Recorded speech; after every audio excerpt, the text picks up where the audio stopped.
बयस आसी 72 हेलानी, चम ओहली गलानी, किंतु थकी नाहंती। बुढ़ा बयसरे भी फिट अछंती, फिट रहिबार मंत्र देउछंती। भारतर प्रधानमंत्री नरेंद्र मोदी को फिट इंडिया अभियान को सफल करने को साइकेल ले गोटे राज्य अन्य राज्य को बुली सचेतनता वार्ता बांटुछंती। एभली जने व्यक्ति हेउछंती पुरी जिला बासिंदा रघुनाथ साहू। पुरी जिलूर बाहरी साइकेल ले आंध्र प्रदेश और छत्तीसगढ़ राज्य परिभ्रमण करी लोकों को सुस्थ रहिबार वार्ता देउछंती। से 2019 मसीहा अगस्ट मास 29 तारिख रे भारतर प्रधानमंत्री नरेंद्र मोदी को फिट इंडिया अभियान को शुभारंभ करथिले। प्रतिदिन शारीरिक व्यायाम करने, सुषम खाद्य खाइबा एवं जीवनर लक्ष्य स्थिर करने को आह्वान करथिले। प्रधानमंत्री को एही वार्ता को नहीं रघुनाथ साहू गत मासरे पुरीरू एक साइकेल यात्रा आरंभ करथिले। पुरीरू विशाखापट्टनम जाइथिले, सेठारू छत्तीसगढ़ राज्यर विभिन्न जिला को बुली ओडिशा फेरिछंती। से सुवर्णपुर जिले में पहुंचिया परे सोनपुर बोली छक ठारे तांको स्वागत करा जाइथिला। तांको सोनपुर वरिष्ठ नागरिक संघ और जिला प्रशासन द्वारा तांको स्वागत करा जाई संबोधित करा जाइथिला।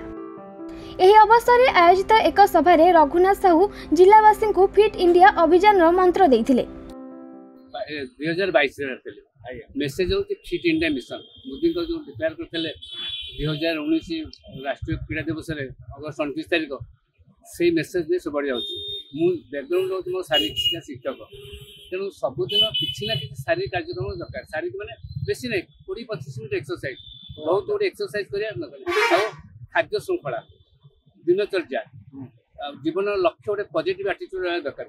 जो पातंजलि योग अच्छी जम नियम आसन, जम नियमटा हूँ प्रकृति व्यक्तिगत चरित्र और सामाजिक चरित्र। यदि चरित्र ठीक रहे, सकारात्मक विचार रहा, शरीर सुस्थ रही। बहुत परिश्रम करा, बहुत दरकार। सिंपल 20-25 मिनट एक्सरसाइज करा, पॉजिटिव एटीट्यूड, हेल्पिंग एटीट्यूड, समाज सेवा। स्टेट बोली कि प्रथम विशाखापट्टनम आंध्र प्रदेश, ओडिशार पड़ोसी राज्य छत्तीसगढ़। छत्तीसगढ़ जाकि फेरली पुरी बोले कटक, ढेंकानाल, अनुगुल, संबलपुर, बरगढ़, सुहेला, सरायपल्ली देखिए आरंभ देखिए 7 दिन पहुँचले रायपुर। रायपुर एपट रूट आसिले रायपुर, राजिम, गरियाबंद, मैनपुर, देवभोग, जूनागढ़, कला, भवानीपाटना, केसिंगा, सईतला, बलांगीर। सुवर्णपुर बीरेन नाग रिपोर्ट, खबर ओडिशा।